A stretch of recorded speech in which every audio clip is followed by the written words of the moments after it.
Ajuntávense,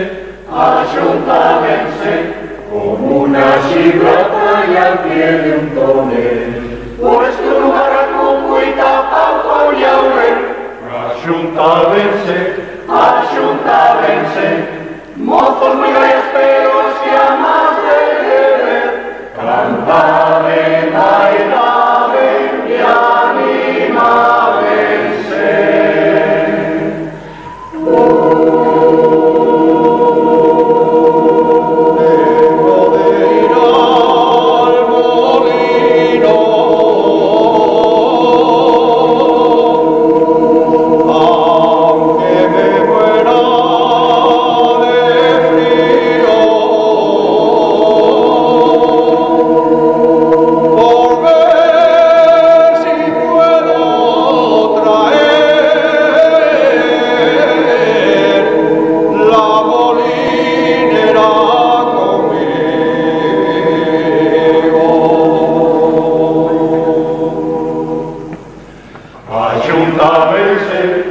Ajuntávense, como una chibrata y al pie de un tonel, puesto en un barracuco y tapado con llaurel.